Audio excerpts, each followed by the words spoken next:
I want to talk a little more about my thought processes today that helped me come to the realization that I did. There's a lot of different pieces, and I don't know how they all fit together yet. I know that they are all connected, and with time I will get the information about how they're connected. But I just wanted to talk about some of it right now today. There's somebody, I've followed a lot of different people online for learning about marketing, and many of them I've unsubscribed to because I didn't resonate with closely enough, but there's been a few people that I've stayed on their mailing list. And just in the last few days, I've been watching videos from one of those people, and he's somebody who makes big bucks being a coach. With his personal clients, he'll make $10,000 a month, and he only works with them for less than 3 hours in that month's time. And I've known that there was something in me that felt uncomfortable about that, and that's what I was working with today. What part of it do I feel uncomfortable about? In the last few days when I was watching his videos, he was talking about muscle testing and miracle technique and the peace process. And in these videos, he worked with other people and demonstrated it. And with the muscle testing, it's stuff that I've been doing for years, and I've done very well. And I actually understand how it works in my body with the electrical system, and I can explain it in a way that he can't. So I'm knowledgeable in that area and experienced. And with the miracle technique, my perception of what he's doing is something very similar to what I do with what I learned with the Ewan method. And it happens immediately, and the feeling is different. So I'm experienced with that too, and I do it very well. And the third one, the peace process, he had the person he was working with feel in their body where the emotion was or where the tension was and be present with it until it changed. And it did change. And I do that all the time.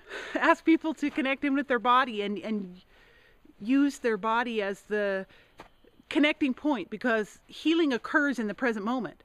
And our mind can be off all over the place, but our bodies are in the moment. So by connecting in with our bodies, we can help things move. And what I realized from listening to him is that I am knowledgeable, and yet at this point I don't have money flowing through my life in the way that I want to.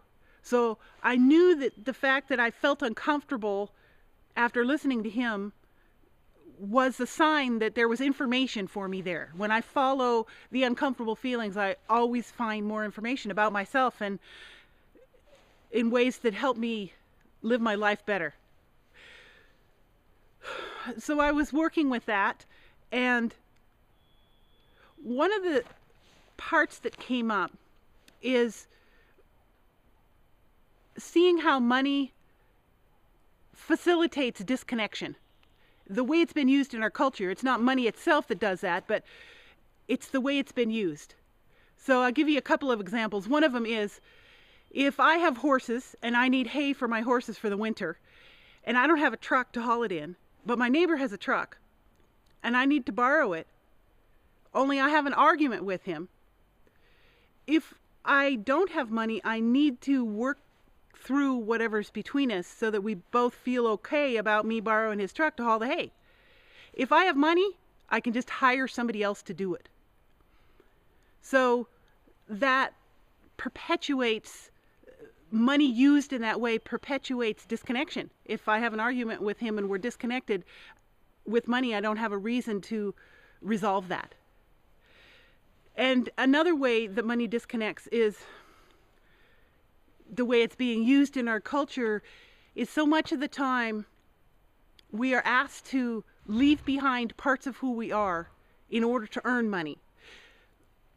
Going to a job that you don't enjoy, and yet you do it so that you can have the money to pay for your basic needs. Or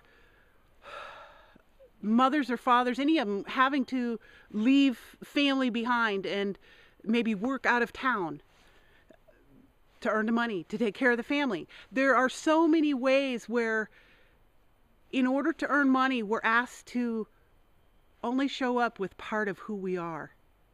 If we're doing a job that doesn't challenge us, that doesn't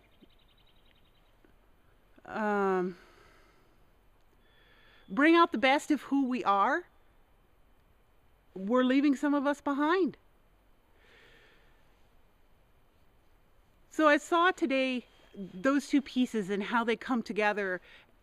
And then I saw that everybody I know who has money has disconnection in their life.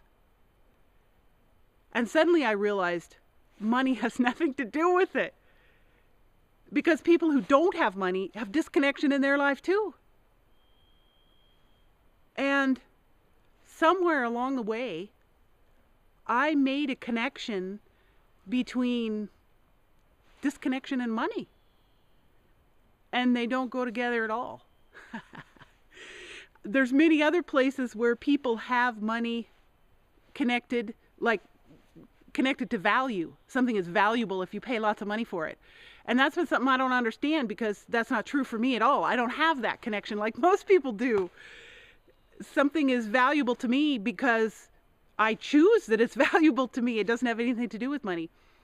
And so today I saw where I have money and disconnection put together, and they don't belong, because it's not money that does it. It's our way of thinking that creates the disconnection. And I've had just as much disconnection in my life as somebody who has lots of money. So it's not the money. It's us. It's me. It's how I think. It's how you think.